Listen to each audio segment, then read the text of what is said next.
Assalamualaikum warahmatullahi wabarakatuh. Perkenalkan, nama saya Diana Olida. Saya dari kelas Ekonomi Syariah 4, NIM E 2019-2144, Prodi Ekonomi Syariah, Fakultas Ekonomi dan Bisnis Islam.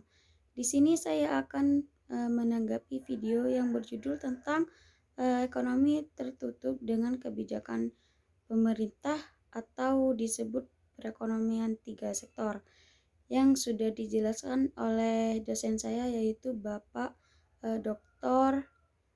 Abdul Wadud Nafis, LCMEI, selaku mata kuliah Ekonomi Makro Islam. Di sini saya menanggapi perekonomian tiga sektor adalah perekonomian yang meliputi kegiatan dalam sektor rumah tangga, perusahaan, dan pemerintah. Di sini perusahaan sebagai produsen, rumah tangga sebagai konsumen, dan pemerintah sebagai konsumen yang memberi pajak.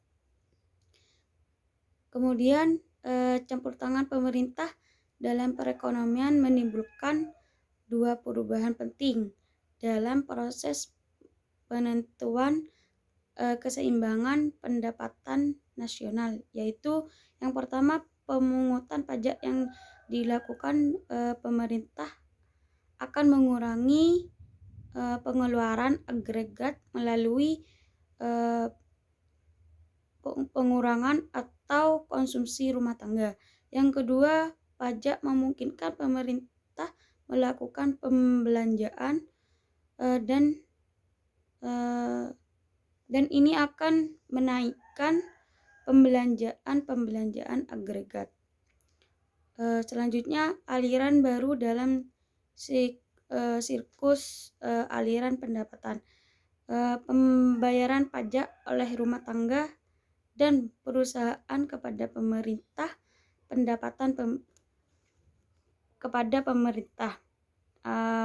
sama dengan pendapatan pemerintah.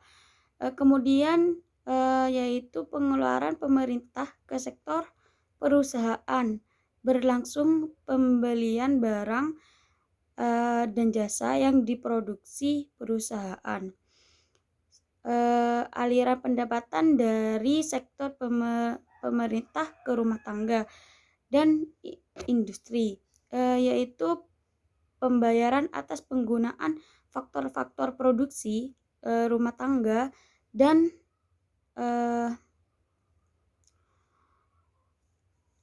industri oleh pemerintah. Pendapatan yang diterima oleh rumah tangga akan digunakan untuk tiga tujuan. Yang pertama, untuk membayar pajak, yang kedua ditabung, yang ketiga membiayai konsumsi.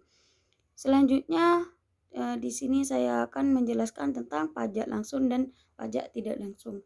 Pajak langsung jenis pungutan.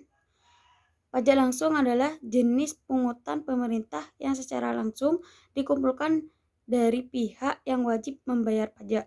Yang pajak tidak langsung, pajak yang bebannya dapat dipindah-pindahkan kepada pihak lain.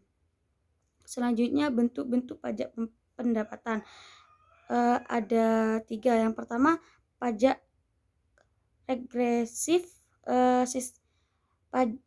Sistem ini pajak menurun apabila pendapatan dikenakan pajak bertambah tinggi.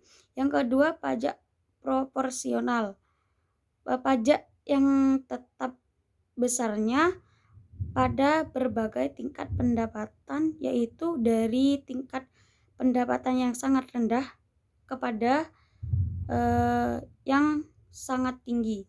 Yang ketiga, pajak progresif. Pajak naik ketika pendapatan naik. Seperti kayak gini. Pajak naik ketika pendapatan naik. Ketika pendapatan naik kayak seperti pendapatannya 1 juta, tapi pajaknya itu naik jadi mendapatkan 10%. Sekian dari saya. Wassalamualaikum warahmatullahi wabarakatuh.